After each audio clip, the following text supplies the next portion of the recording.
Hey guys, want to do a quick little video over shooting while sitting down. Number one, every single stand location or blind location, what we've got is we've got the ability to be able to shoot. I'm going to say 90 to 95% of our pass or our food plots while we're sitting down. So, based off the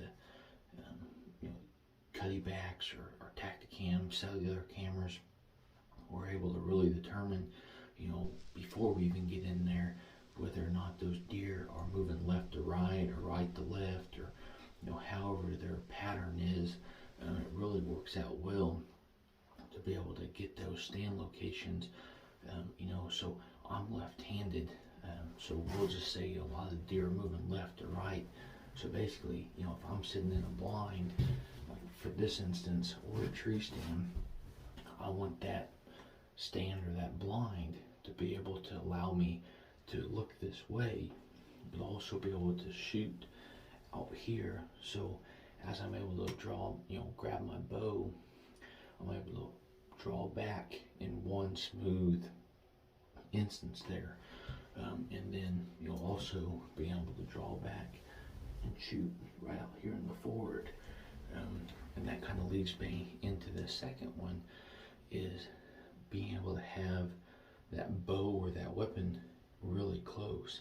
So my movement here is I just swing my arm out here, whether or not I'm in the blind or in a tree stand.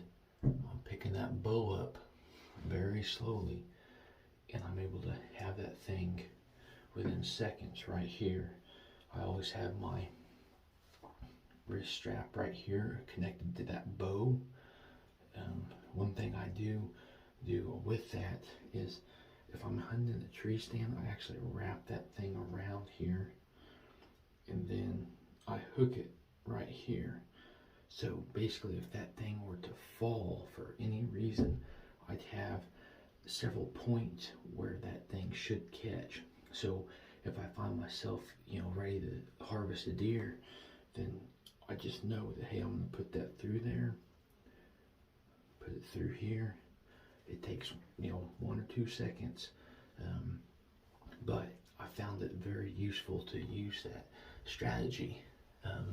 Now, as you prepare for that, when you're practicing, during the summer months and on into the fall seasons here, what I do is I've got a Yeti 5-gallon bucket that I actually have I think 10-15 arrows in, and I will actually bring that bucket out, and 90-95% of my shots that I take when I practice are actually on that bucket sitting down.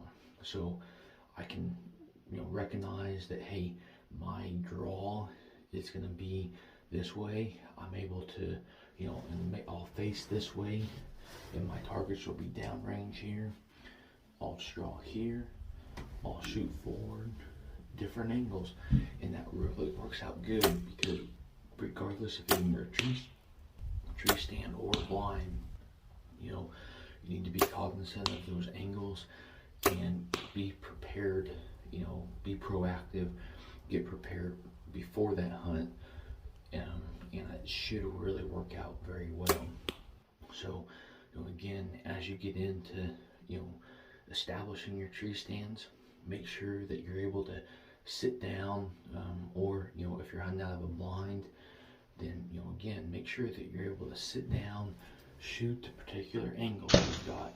Now, if you need a stopping point here, that's when your mock scrapes come in, whether that's a vine or a tree or a water hole.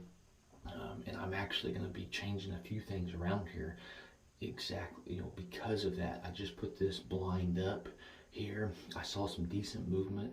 I've been seeing some movement on the trail cameras, but I really need to be able to isolate those bucks when they come through here. So I'm probably going to stick a tree right up there along a post. I'm going to put a water hole right up in here. And I think that should really allow me to have a great opportunity to be able to pick the bow up draw back and harvested deer in a timely manner with an ethical, clean shot that I'm very comfortable with. So hopefully this helps you guys out in regards to being able to understand why people say to sit down, or shoot while you're sitting down. And I think that you'll find that extremely beneficial on your upcoming season. So I appreciate you guys liking the video. Hopefully you guys are getting out there in nature. And like always, best luck on your upcoming hunt.